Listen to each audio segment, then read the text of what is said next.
welcome to online class of Baba Vishwanath Group of Institution. This lecture is related to DLED second semester students. In last lecture, we study about conversational part 2 यानी कि conversation में 2 lecture आपके हो गए थे। आज conversation में part 3 है। कन्वर्सेशन सिंपल सा मतलब मैंने बताया था, एक बार रिव्यू देता हूँ कि कन्वर्सेशन का मतलब होता है बातचीत। और बातचीत क्लासरूम के इंस्ट्रक्शन पे मैंने बताया था कि 9 ऐसे आपके आवश्यक रणनीतियाँ होती हैं जिसके द्वारा कन्वर्सेशन क्लासरूम के अंतर्गत आता है, जिसमें से हम लोगों ने डिस्कस कर लिया था 5 आपके स्ट्रेटजी डिस्कस की थी हमने। उस 5 में आपकी पहली थी आइडेंटिफाइंग सिमिलैरिटीज़ एंड डिफरेंसेस, इसके एप्लीकेशन पढ़े। फिर हमने समराइजिंग एंड नोट टेकिंग उसको स्टडी किया। Reinforcing effort and providing recognition study की। फिर होमवर्क एंड प्रैक्टिस, उसके बाद नॉन लिंग्विस्टिक रिप्रेजेंटेशन। आज हमारा 6 मतलब आउट ऑफ 9 स्ट्रेटजीज में से 6वीं स्ट्रेटजी हमारी आज है कोऑपरेटिव लर्निंग। कोऑपरेटिव लर्निंग क्या होती है? Research shows that organising student into cooperative groups yields a positive effect on overall learning। मतलब शोध ये दिखाते हैं कि स्टूडेंट को ऑर्गेनाइजिंग स्टूडेंट, किसी भी ऑर्गेनाइजेशन से जुड़े हुए स्टूडेंट जो होते हैं, उनके कोऑपरेटिव ग्रुप्स यानी एक समूह में एक दूसरे के साथ, कोऑपरेटिव ग्रुप्स मतलब एक दूसरे के कोऑपरेशन में, संपर्क में, समूह में बहुत ही इफेक्ट प्रभावित होता है ओवरऑल लर्निंग से, पूरी लर्निंग को मिला के। जैसे कि when applying cooperative learning strategies keep group small and don't over use this strategy by systematic and consistent in your approach. Simple सा फंडा है इसका कि जब भी हम कोऑपरेटिव लर्निंग की रणनीति को यानी कि एक दूसरे की समूह में सीखने की जो स्ट्रेटजी होती है, हमारी रणनीति होती है, उसको अप्लाई करते हैं तो हम देखते हैं कि जो ग्रुप होते हैं वो स्मॉल मतलब छोटे होते हैं। और इस स्ट्रेटजी का ओवर यूज़ मतलब एक्स्ट्रा बर्डन नहीं होना चाहिए, इसका ओवर यूज़ नहीं होना चाहिए। उसको एक सिस्टमेटिक ढंग से चलाना यानी कि एक कंसिस्टेंट अप्रोच मिलता है इससे। यानी कि अगर आप ग्रुप को छोटा रख के स्टडी कोई भी कंटिन्यू करते हैं तो उसका बहुत अच्छा अप्रोच आपको कंसिस्टेंट यानी लगातार मिलता रहता है। अब इसके एप्लीकेशन कोऑपरेटिव लर्निंग के हैं। When grouping students consider a variety of criteria such as common experiences और इंटरेस्टेड। जब भी ग्रुप में स्टूडेंट्स को कंसीडर किया जाता है यानी कि माना जाता है तो वैरायटी ऑफ क्राइटेरिया मतलब उनके विभिन्न जो प्रकार होते हैं, जैसे कि कॉमन एक्सपीरियंस, सबका जो अनुभव होता है ग्रुप में वो कॉमन हो जाता है, सबके साथ मिल जाता है। और उनका इंटरेस्ट या फिर उनका इंटरेस्ट जो होता है, ये एप्लीकेशन कोऑपरेटिव लर्निंग से रिलेटेड है। Very group size and objectives मतलब ग्रुप की साइज़ जो होगी यानी कि स्ट्रेंथ कह सकते हो आप, कितनी संख्या, उसको वैरी हो सकती है, उस समूह की संख्या यानी घट बढ़ सकती है। और उसके ऑब्जेक्टिव्स यानी उसके उद्देश्य भी वैरी कर सकते हैं यानी कम ज़्यादा हो सकते हैं।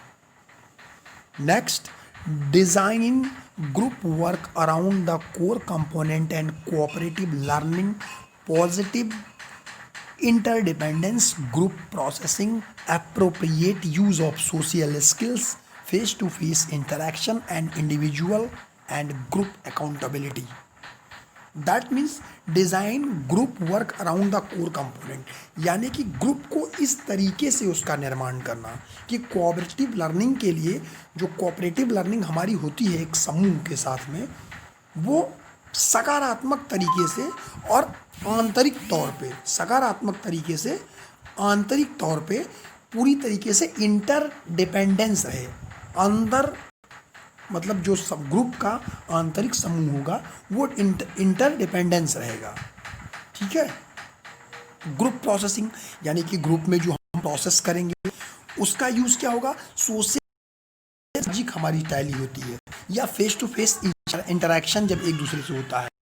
इंडिविजुअल एंड ग्रुप अकाउंटेबिलिटी, यानी कि ग्रुप में इंडिविजुअली एक एक करके भी और ग्रुप में एक साथ भी उसको मैनेज करके कोऑपरेटिव लर्निंग की जाती है। ठीक। Setting objective and provide feedback, this is seventh strategy, सातवीं स्ट्रेटजी है आपकी ये कन्वर्सेशनल के लिए। इससे रिलेटेड क्या है, set a core goal for a unit. Setting objective can provide student with a direction for the learning. ठीक है।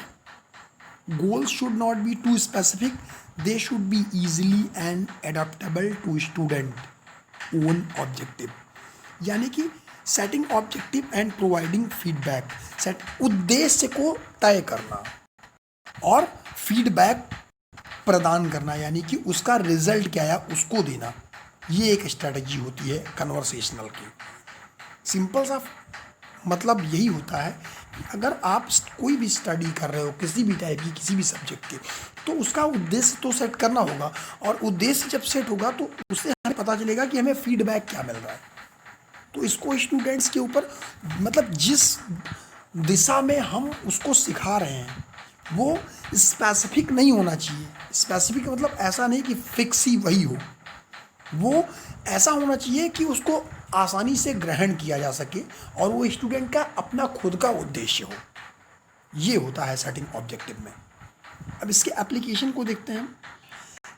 Set a core for goal for a unit and then encourage students to personalise the goal by identifying area of interest to them. That means कि set a core for goal, goal you can say that, goal का मतलब आपका वो लक्ष्य।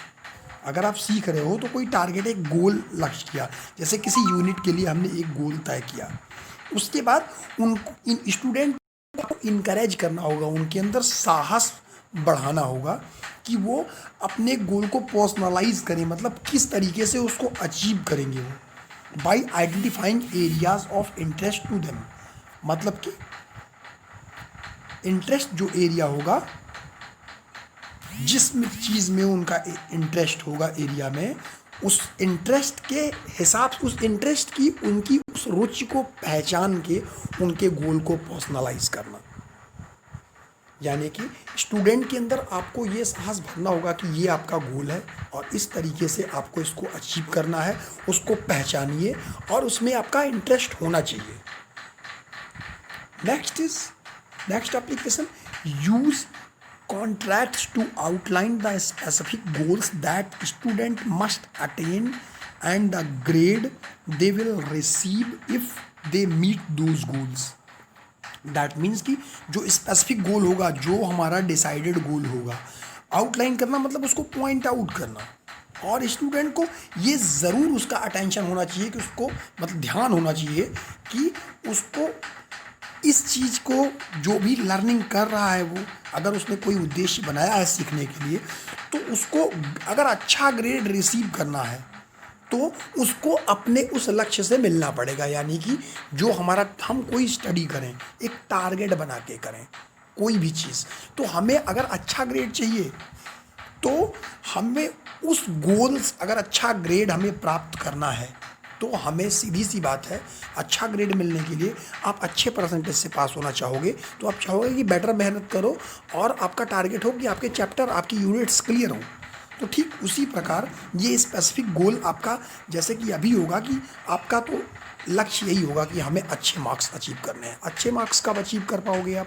जब आप अपने जो लक्ष्य है उसको निर्धारित करोगे और रेगुलर उसको पाने के लिए, उस लक्ष्य तक पहुंचने के लिए, उस लक्ष्य तक मिलने के लिए आप उत्सुक रहोगे, आपके अंदर एक साहस होगा, तो आप अच्छे ग्रेड रिसीव कर पाओगे, यानी कि प्राप्त कर पाओगे।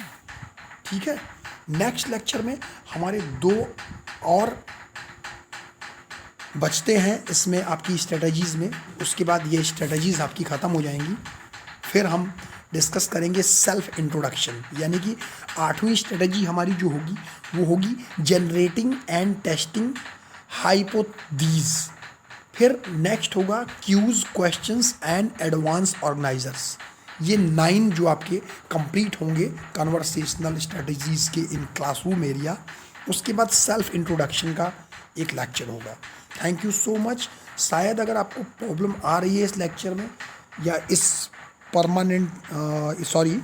इस लेसन में, कन्वर्सेशनल में, इट्स अ वेरी इजी। जब भी आपकी 9 स्ट्रेटजीज कंप्लीट हो जाएंगी उसके बाद आपको ये लेसन समझ में आ जाएगा।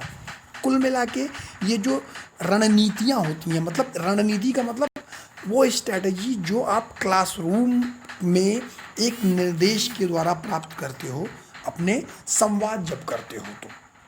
Thank you so much, see you tomorrow, bye.